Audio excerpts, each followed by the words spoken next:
본문 두 번째 들어갈 텐데요. 그 전에 하나 더 확인을 해보겠습니다.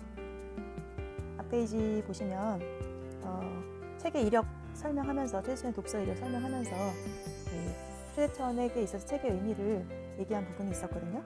여기 첫 번째로는 사회 소통을 넘어 다른 학문과 소통하는 제일 손쉬운 방법이다라고 얘기했던 거, 그리고 의미 첫 번째 얘기했었고요. 그 다음에 다른 세계로 진입하는 가장 쉬운 방법, 이렇게 정리한 부분도 있었습니다. 이거랑 같이 이 두 번째 본문 시작하기 전에 이제 첫 번째 본문의 마지막 부분에 있었던 외로움을 달래주는 친구였고 감성의 탯줄이었어요. 이 부분도 이제 책의 의미로 정리해 볼 수 있을 것 같습니다. 여기를 정리를 해보도록 할게요. 앞에처럼 최재천에게 갖는 어떤 책의 의미 또는 독서의 의미, 책 또는 독서의 의미, 이렇게 정리를 좀 해주고 하면 좋겠네요. 뭐 세 번째, 뭐 네 번째, 이런 식으로 정리해주면 좋겠네요. 앞에 단 하나의 길이었다라는 표현도 뭐 이제 의미에 이렇게 넣을 수는 있는데요. 이거는 이제 최재천에게 있어서는 선택의 여지가 없는 거였다는 의미지, 이 사람이 생각하는 독서 자체의 의미, 이렇게 정리하기는 좀 어려워서 이거는 뺐습니다. 자, 그래서 두 번째 본문 진행하도록 하겠습니다. 정년 과학을 만나다. 소제목에서 또 내용 한번 유추해 볼까요? 네, 이분이 과학자라고 했잖아요. 근데 우리 앞에서 이분의 이력을 보면 문학을 좀 많이 봤잖아요. 문학 부분에 뭐 소설이라든가 세계문학 뭐 이런 걸 봤잖아요. 그래서 질문이 들 법하죠. 왠지 소설을 많이 보면 소설가가 되지 않을까? 또는 뭐 문학과 관련된 것을 업으로 삼으려나? 뭐 이렇게 생각할 수도 있는데 이분은 과학자가 됐거든요. 그래서 계기가 궁금하겠죠. 네, 그런 내용이 나올까? 한번 봅시다. 최재천이 17살이 되던 1970년 수용소 군도를 쓴 솔제니친이 노벨 문학상을 받았다. 솔제니친이라는 작가에 대해서 왼쪽에 설명이 되어 있습니다. 러시아의 소설가라고 되어 있고요. 러시아가 그 전에 이제 소련이라는 이름을 쓴 적이 있었거든요. 소비에트 연방공화국 해서 저는 자랄 때 이 이름이 더 많이 익숙했던 것 같아요. 근데 사회주의 나라 국가였었죠. 그때 이 국가가 가지고 있었던 겉으로 표방하고 있는 어떤 이상적인 것과 다르게 굉장히 사람들의 자유를 억압하고 인권을 탄압했던 그런 문제에 대해서 기록한 소설이에요. 수용소 군도. 그래서 사실 이 소설을 쓰고 이분도 정말 수용소에 갇히는 거죠.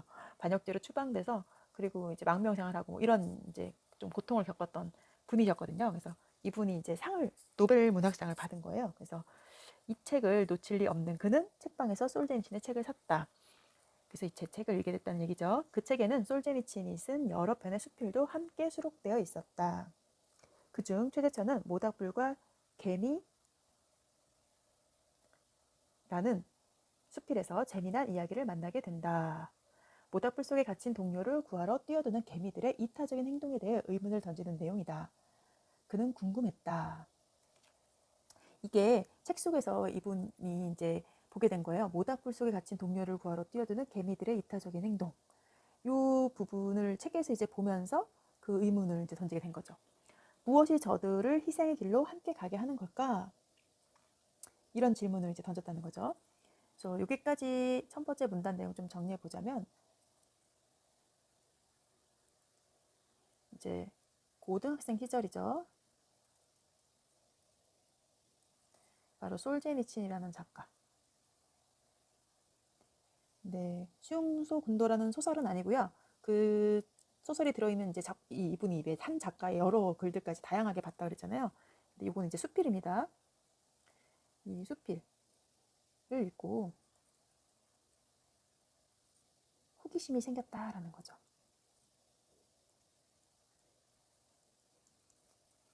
의문에 꽂힌 그는 당시에는 그 답을 얻지 못했지만 시간이 지나 사회생물학이라는 전공 분야를 만난 후 그때 품었던 의문을 어느 정도 풀 수 있었다. 그때 품었던 의문이 바로 위에 있는 이 내용인 거죠. 왜 개미들은 이타적인 행동을 할까? 그 이유를 사회생물학이라는 분야를 만나서 이 전공 분야에서는 이걸 설명해 준 것 같아요. 왜 그랬나? 사회는 인간만이 만드는 것 줄 알았는데 이름부터가 사회생물학이네요. 생물들도 뭔가 사회를 구성한다는 그런 부분에 대한 연구 학문인 것 같아요. 잘은 모르겠지만 추측을 해보면. 자, 그래서 거기서 의문을 어느 정도 풀었대요. 그리고 지금 그는 자연에서 아이디어를 얻어 새로운 것을 창조해내는 세계적인 자연과학자가 되었다. 자연을 보고 물음을 던지고 사유할 수 있도록 그를 과학 분야로 이끌어준 사람은 바로 그때 수필에서 만났던 솔제니친이다. 요 이제 부분은 아마 작가가 서술한 부분인데, 그러니까 사실 솔제니친을 직접 만난 건 아니죠. 그런데 이제 책인 거죠, 책. 바로 이 책이 곧 사람이다라고 보는 것 같아요. 그러니까 책을 읽고 있는 것이 바로 그 사람을 만난 거죠. 그래서 이때 솔제니친을 만났다라고 표현을 한 거고요. 이 과정이 정리를 해보자면 바로 최재천이 이런 개미의 행동에 의문을 갖게 됐죠. 그리고 호기심을 갖게 됐죠. 그리고 이것을 그때 당신 해결 못했어요. 읽을 당신 해결할 수 없었지만 나중에 사회생물학을 공부하면서 여기서 이 질문에 대한 어떤 의문을 해결하게 된 거예요. 여기서 이제 의문 해결했죠. 그리고 이 과정을 거치면서 이분이 결국은 세계적인 자연과학자가 됐다.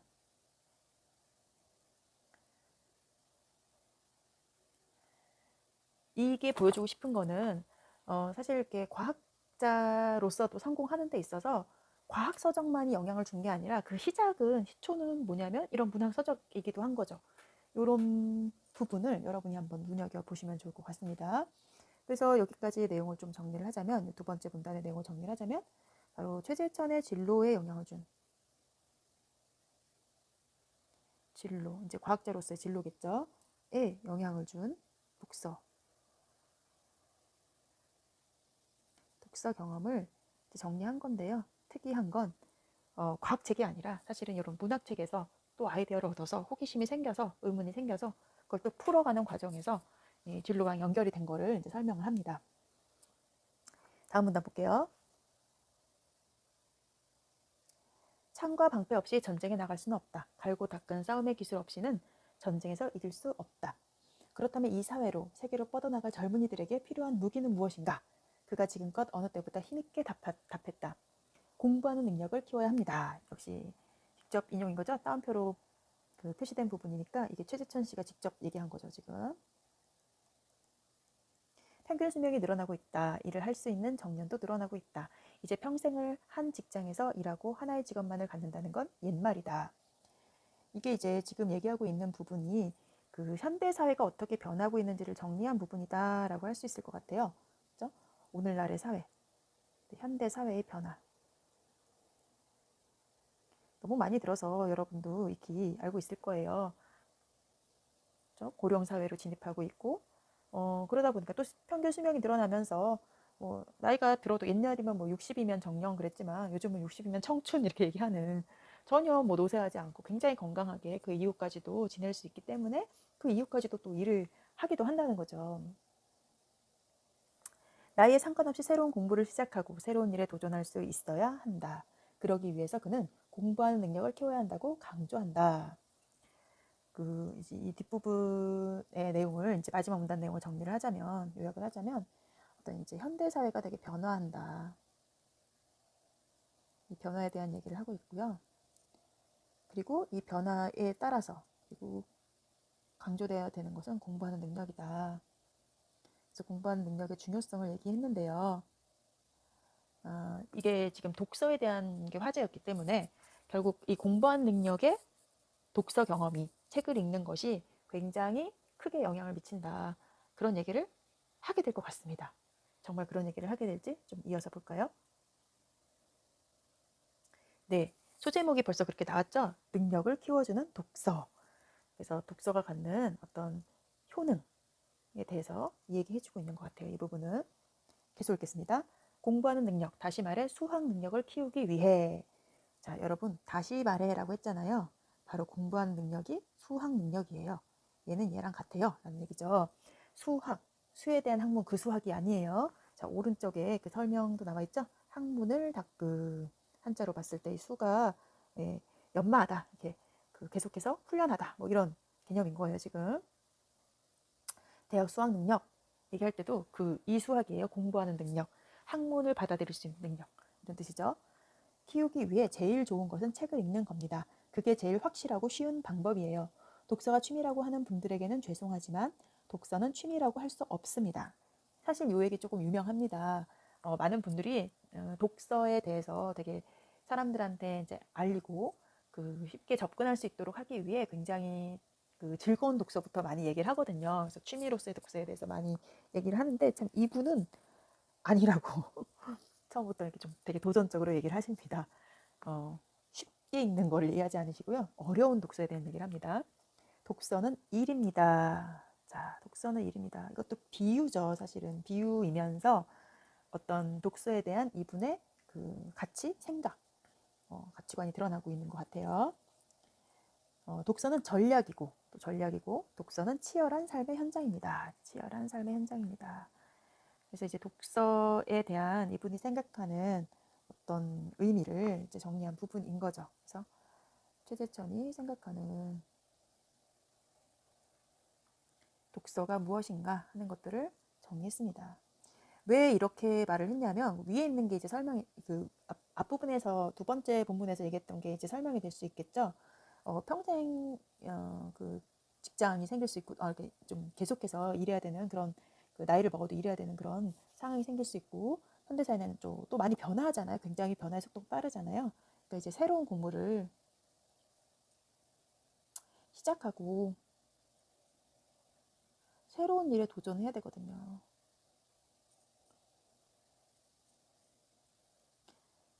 이러려면 수학 능력, 공부하는 능력이죠. 그래서 수학 능력을 키워주기 위해서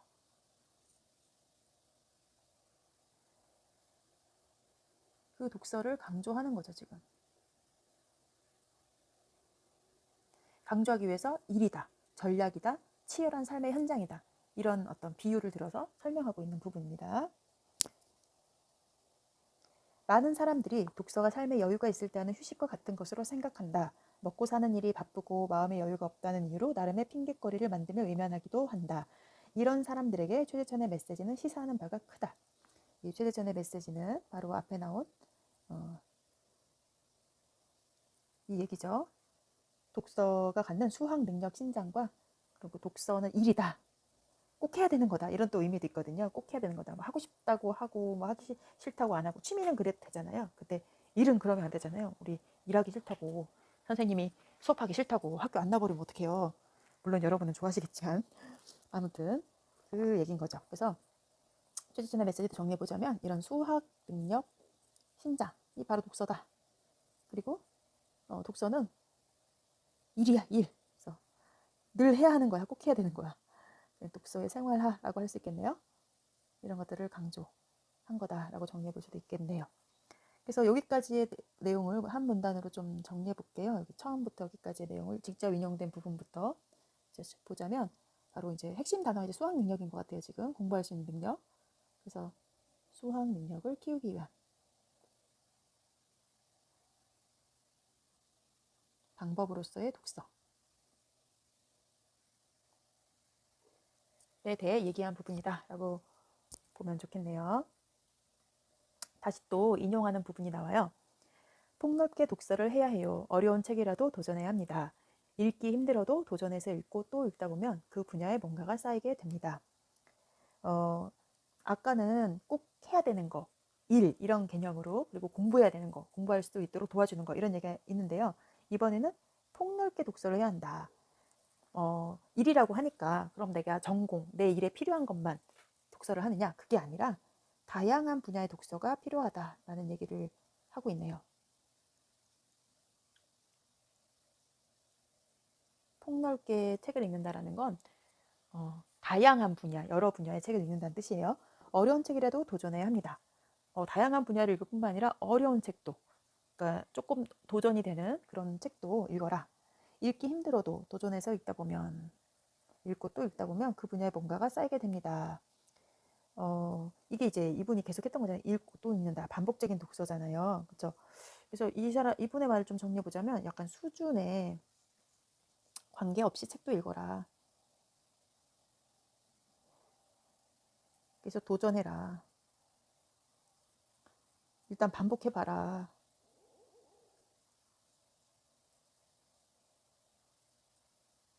반복,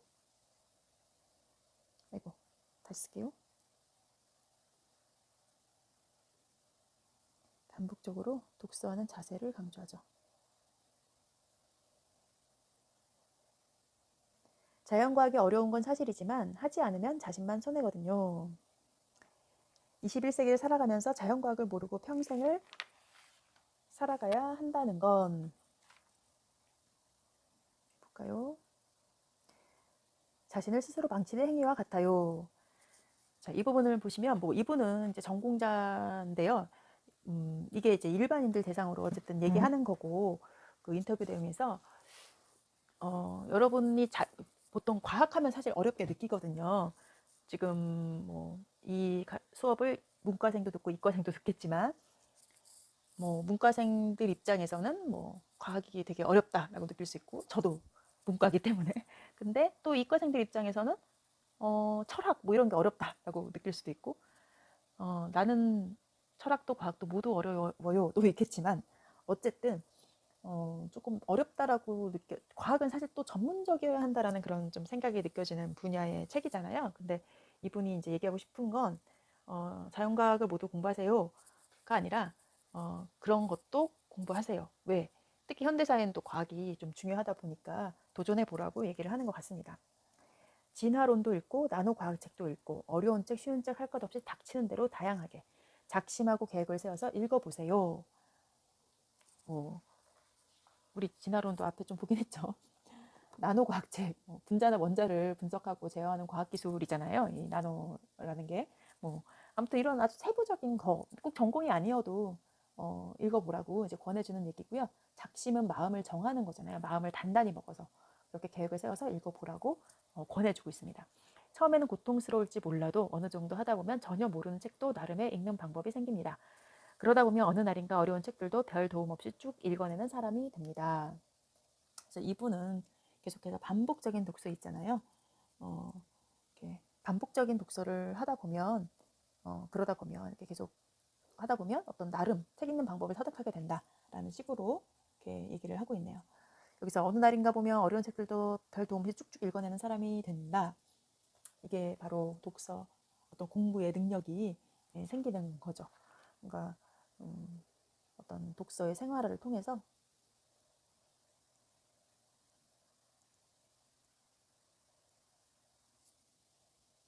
독서 능력이 신장될 거다.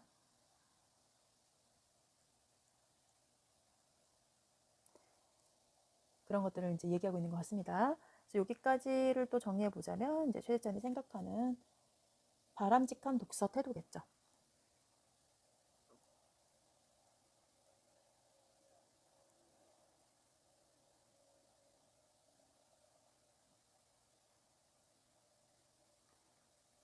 나한테 당장 필요한 것만 공부하는 게 아니라 다양한 분야 그리고 조금 어려워도 수준도 역시 너무 가리지 말고 도전해서 읽어봐라. 좀 도전적인 독서 태도에 대해서 얘기를 했습니다.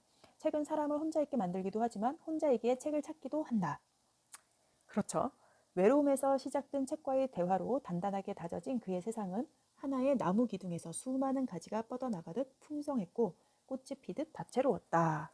이 마지막 문장은 이제 작가의 평가죠. 지금 보시면 이분이 봤을 때 최재천이란 분은 굉장히 그 책을 통해서 뭔가 다양한 분야에 대한 관심 그리고 본인의 어떤 전공에 있어서도 되게 창의적으로 다양한 방식으로 이렇게 그 확장이 된 그런 결과를 가져왔다라는 걸 또 비유로 표현을 했습니다. 폭넓은 독서와 다양한 방면에서의 이해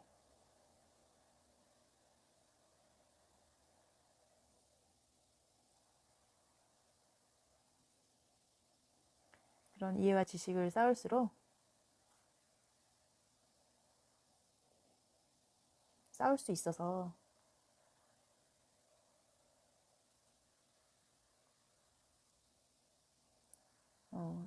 있었던 최재천의 모습이고요. 여기도 보면은 이제 비유로 표현을 한 거죠.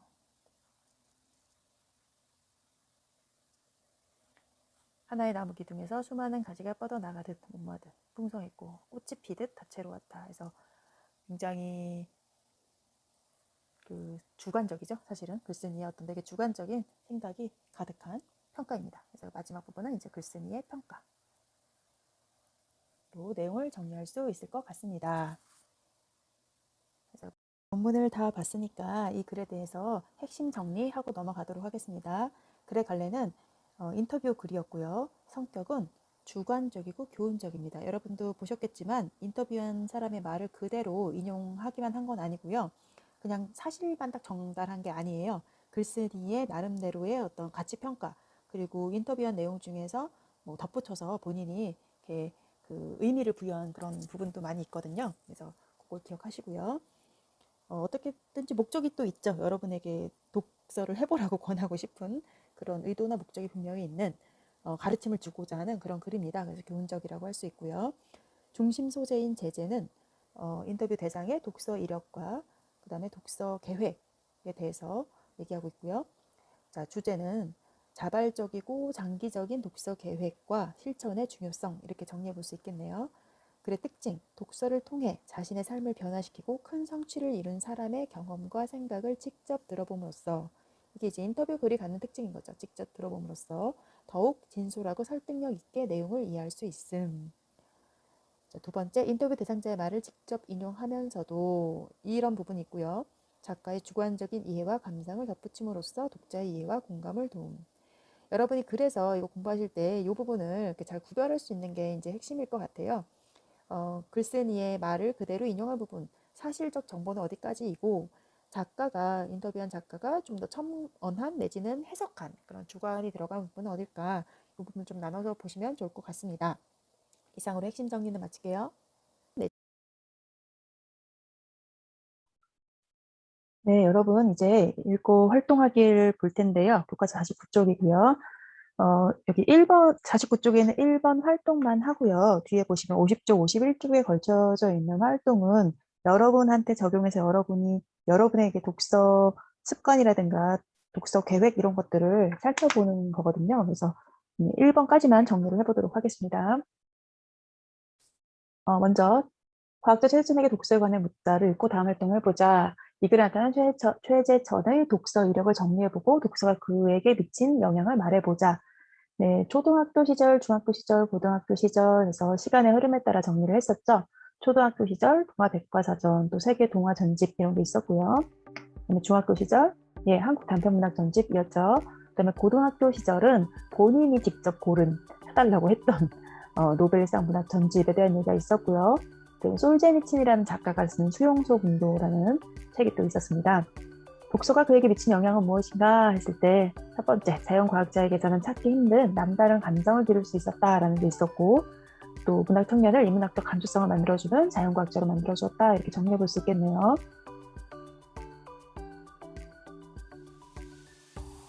다음 두 번째, 이 글의 내용을 참고하여 학창시절 최재천의 독서 방법이 어떠했는지 파악해보자.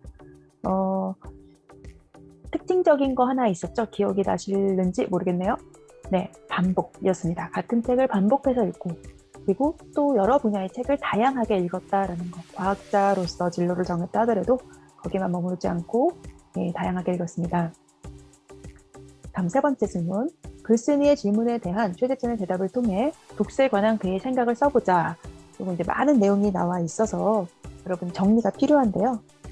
최재천에게 있어서 독서란 미래에 변화하는 사회와 세계로 뻗어나갈 젊은이들이 새로운 일에 도전하고 살아가기 위해 필요한 전략과 도구다라고 얘기했던 그 부분을 찾아서 적으면 될 것 같습니다.